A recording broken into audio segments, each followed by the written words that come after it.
Selamat datang kembali di mata kuliah IT for HRM atau IT for MSDM, Manajemen Sumber Daya Manusia.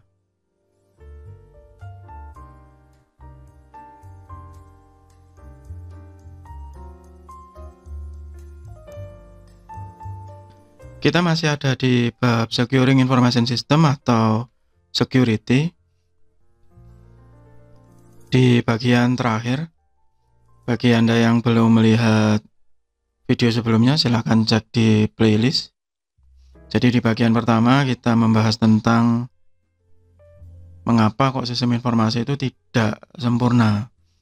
Ya, dan solusi umumnya yaitu dengan menggunakan security dan kontrol.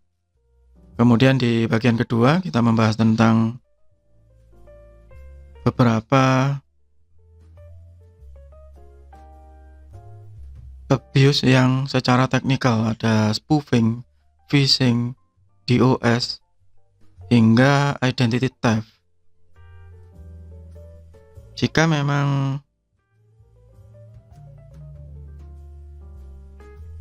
abuse tadi bersifat teknikal, maka ya kita harus mengatasinya secara teknis.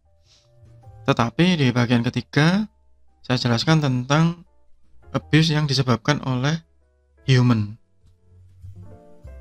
Entah itu sloppy prosedur, kecerobohan karyawan, sengaja atau tidak disengaja, yang harus diatasi dengan menggunakan pendekatan manusia juga, yaitu dengan policy yang kemudian didetailkan menjadi standar dan didetailkan lagi dengan sanksi yang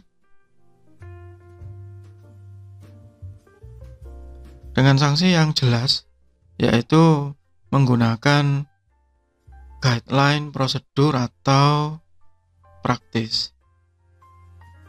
Di bagian keempat, lebih detail lagi tentang manajemen guidance, yaitu hal-hal yang harus dilakukan oleh orang Departemen IT, tetapi itu harus diawali oleh planning yang baik dari pihak SDM, yaitu menggunakan Access Control List, yang kemudian dikembangkan menjadi RBAC, Role Based Access Control, sehingga setiap peran, setiap jabatan itu memiliki hak, kewajiban, dan wewenang masing-masing.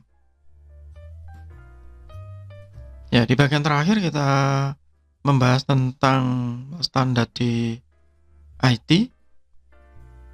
Mungkin bagi Anda yang bukan di bidang sistem informasi, ini bersifat knowledge ya, pengetahuan saja.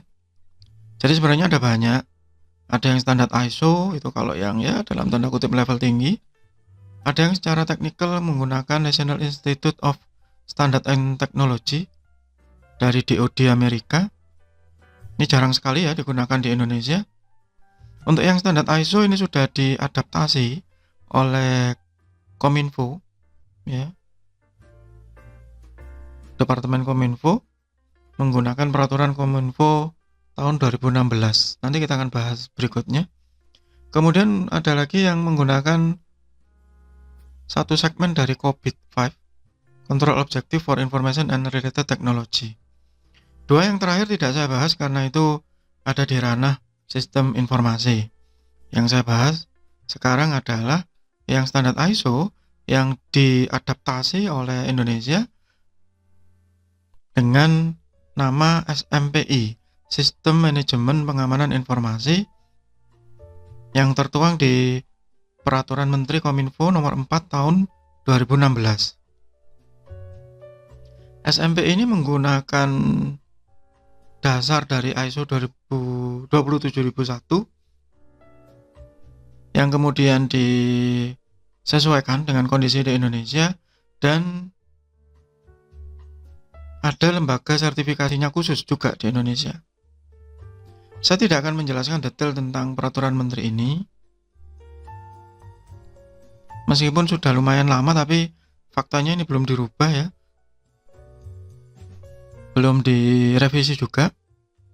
Ya, Di peraturan menteri ini yang menjadi fokus utama, ruang lingkupnya adalah institusi penyelenggara negara. Jadi di pemerintahan itu lingkup pertamanya dan BUMN serta BUMD. Tetapi juga berkembang ke lembaga independen lain dari pemerintahan dan juga badan hukum lain yang menyelenggarakan pelayanan publik. Sayangnya memang tidak secara spesifik bahwa setiap perusahaan itu wajib menggunakan ini. Ya, saya rangkum sekilas ya tentang peraturan menteri ini, yang di dalamnya ada standar manajemen ya untuk pengamanan. Ya, yang pertama adalah setiap organisasi itu harus punya kontrol yang memadai. Jadi kalau dia menggunakan outsource, ya dia harus tetap punya kendalinya. Kemudian ada tata kelola yang baik. Ini yang memang masih jadi isu penting ya sekarang.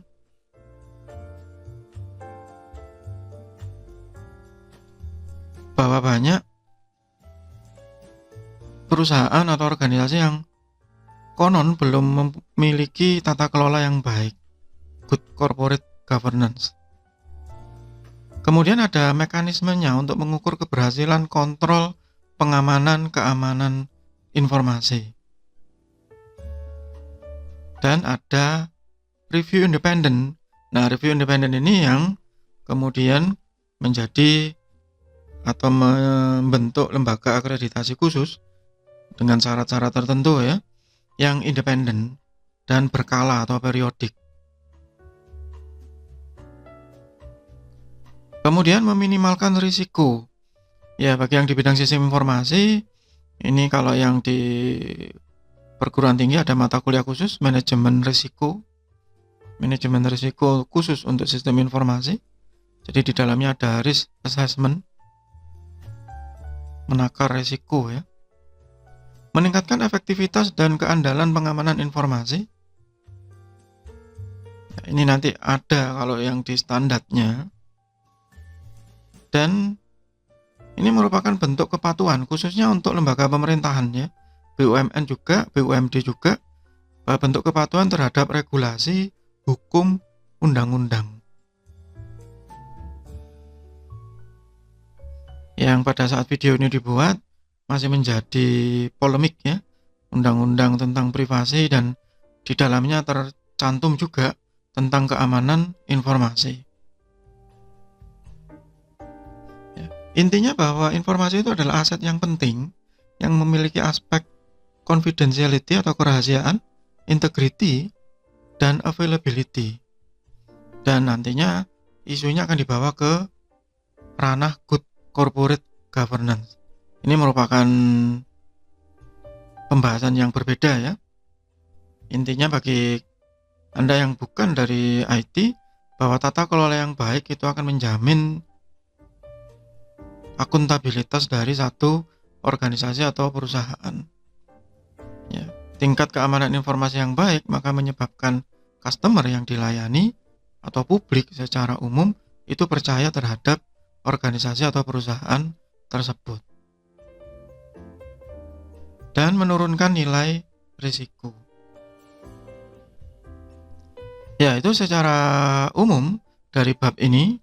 Jadi sekali lagi dari awal ya, mulai dari kenapa kok sistem informasi itu vulnerable, tidak sempurna, rentan, ya karena kompleks. Kemudian ada security dan kontrol, ada abuse secara teknikal yang juga harus dihadapi dan diselesaikan secara teknikal. Kemudian ada abuse dari kecerobohan sengaja atau tidak dari manusia yang harus diatasi dengan menggunakan policy, kebijakan, tetapi disertai dengan sanksi, didetailkan melalui standar, didokumentasikan menggunakan prosedur, guideline, dan praktis. Kemudian di bagian berikutnya ada access control list, ya, dokumentasi tentang siapa yang bisa mengakses ini, hak, wewenang, kewajiban, tentang data dan informasi, yang itu semua diawali dari SDM. perencanaannya, rancangannya, yang kemudian diimplementasikan oleh pihak Departemen IT. Jadi pihak Departemen IT, sysadmin, software developer itu bukan yang merancang access control list, karena itu harus sesuai dengan struktur organisasi yang ada dan menggunakan role, peran. Jadi melekat kepada jabatan dan fungsi, bukan melekat kepada orang. Di bagian terakhir, ya saya tunjukkan sekilas bahwa ada beberapa standar untuk keamanan informasi. Kita yang di Indonesia sudah ada sebenarnya standarnya yang diadaptasi dari standar ISO 27001 menggunakan peraturan Menteri Kominfo tahun 2016. Meskipun fokusnya masih di institusi pemerintahan, tetapi bagi perusahaan yang melakukan pelayanan publik seharusnya juga ikut dalam standarisasi itu.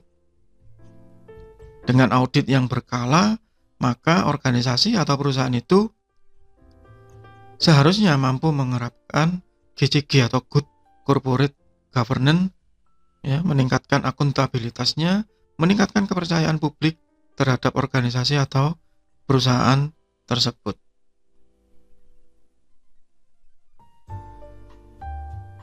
Demikian untuk bab Securing Information System atau Security. Kita akan berjumpa lagi di bab berikutnya, tetap di IT for HRM atau MSDM, Manajemen Sumber Daya Manusia. Semoga bermanfaat. Tetap sehat, tetap semangat. Terima kasih.